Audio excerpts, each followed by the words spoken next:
চাঁদপুর আমার বাড়ি। আর চাঁদপুর যাব আমাদের প্রিয় চাঁদপুর মিনি কক্সবাজারে যাব না, এটা তো হতেই পারে না। হ্যালো গাইস, আসসালামু আলাইকুম। আমি মুফাজ্জল চলে আসছি নতুন আরও একটি ব্লগ নিয়ে। দেখতে পাচ্ছেন আমরা মূলত হচ্ছে চাঁদপুর মিনি কক্সবাজার চলে আসছি। আহ, বিশেষ করে সামি অনেক বেশি এক্সাইটেড ছিল, কারণ হচ্ছে যে সে কখনো এই চাঁদপুর মিনি কক্সবাজার দেখে নাই। তো আমাদের কলিজার টুকরা মালিশাকে নিয়ে চলে আসলাম। দেখতে পাচ্ছেন কত মানুষ এখানে আসছে মিনি কক্সবাজারে। একে তো মানুষ আর মানুষ, এর মধ্যে হচ্ছে নদীর যে চমৎকার মানে ভিউটা দেখে মনটা ভরে যাচ্ছে। আর এত মানুষের মধ্যে মানে নিজেকে হারিয়ে খোঁজাটাই হচ্ছে সবচেয়ে বড় জিনিস। সবচেয়ে মজার বিষয় হচ্ছে, দেখতে পাচ্ছেন এখানে কিন্তু অনেক নৌকা আছে। সবাই সবার মতো করে চাইলে কিন্তু এই নৌকাতে উঠে আপনি এই মিনি কক্সবাজারের ওপারে কিন্তু একটা চর আছে, সেখানে কিন্তু অনেক বড় একটা চর। সেখানে আপনি চাইলে কিন্তু একদম কক্সবাজারের যে ভিউটা সেটা নিতে পারবেন। যতটুকু ওখানে যে কক্সবাজারের যে আপনার আনন্দ বলেন, সব কিছু এখান থেকে উপভোগ করতে পারবেন। তো সবচেয়ে মজার বিষয় হচ্ছে আমরা ঘুরতেছিলাম, আর এই ফার্স্ট টাইম সামি আমাদের চাঁদপুরে যাওয়ার পরে ঘুরতে যাওয়া সামিয়ার সাথে। আর সামিয়া অনেক বেশি এক্সাইটেড। দেখেন আমরা মূলত হচ্ছে নদীতে নদী দেখতেছিলাম নৌকায় উঠে। আর এর মধ্যে অনেক বড় বড় লঞ্চ আসতেছিল, আর এইটাও দেখতেছিলাম আমরা। পাশাপাশি হচ্ছে মানুষের যে কোলাহল, এর মধ্যে প্রাকৃতিক এই ভিউটা অসাধারণ। দেখেন এই যে লঞ্চটা যাচ্ছে, এটা গন্তব্য মনে হয় মেবি বরিশাল হতে পারে, দেখে বোঝা যাচ্ছে। কারণ বরিশালের অনেক লঞ্চ কিন্তু আমাদের চাঁদপুর দিয়েই যায়। এই চাঁদপুরের এই তিন নদীর মোহনাটা কিন্তু অসম্ভব রকমের সুন্দর একটা জায়গা, আর ডেঞ্জারাসও বলে। যখন মূলত হচ্ছে ঘূর্ণিঝড় আসে, তখন কিন্তু এই পানি এত ঢেউ আসে বলার বাহিরে। দেখতে পাচ্ছেন পানির যে অবস্থা। তো আমরা দেখতে দেখতে সামিয়া বলল যে মূলত হচ্ছে যে তুন্দুল চা খাবে।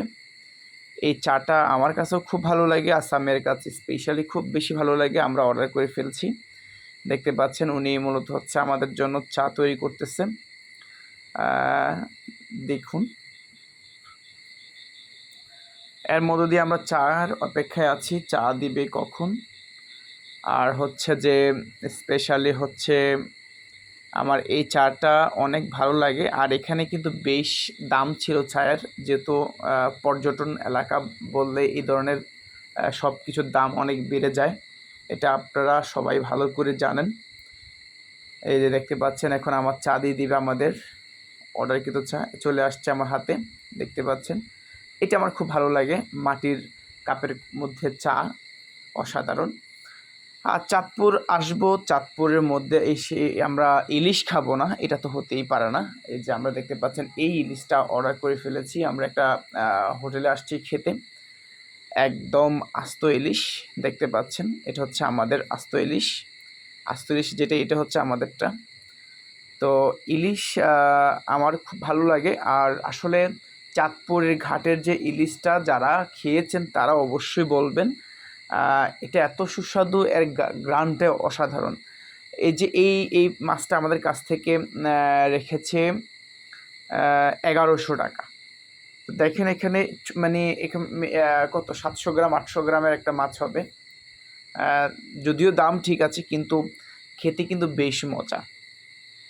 আপনার যারা মূলত আসছেন চাঁদপুরে অবশ্যই তারা বুঝতে পারবেন, একদম যারা ঘাটের আস্ত তাজা ইলিশ উঠে মানে ভাজি করে খাওয়াটা কিন্তু অসম্ভব মজার একটা বিষয়। সো গাইস, আপনারা চাইলে কিন্তু এই চাঁদপুর আসতে পারেন, এবং যারা চাঁদপুর ইলিশ খেতে পছন্দ করেন অবশ্যই চলে আসবেন। নিঃসন্দেহে অসাধারণ। এই যে আমাদের আস্ত ইলিশ চলে আসছে, দেখতে পাচ্ছেন। Wow wow wow wow wow, দেখতে পাচ্ছেন। আমি তো মানে ভাজাটা এত টেস্ট ছিল বলার বাহিরে। দেখতেই পাচ্ছেন।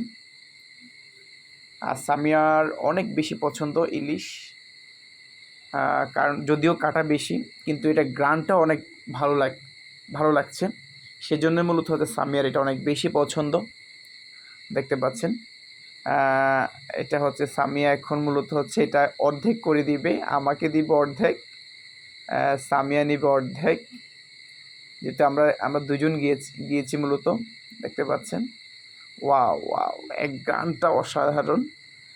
সো গাইস, আপনারা যারা মূলত হচ্ছে চাঁদপুর আসতে চান অবশ্যই চলে আসবেন, এবং আপনারা যারা আমাদের চ্যানেলে নতুন আছেন অবশ্যই সাবস্ক্রাইব করে পাশে থাকবেন, এবং আমাদের সবসময় ভালোবাসা দিয়ে যাবেন। তো ভালো থাকবেন, দেখা হবে পরবর্তী কোনো একটা ভিডিওতে। আল্লাহ হাফেজ, টাটা, বাই বাই, আল্লাহ হাফেজ।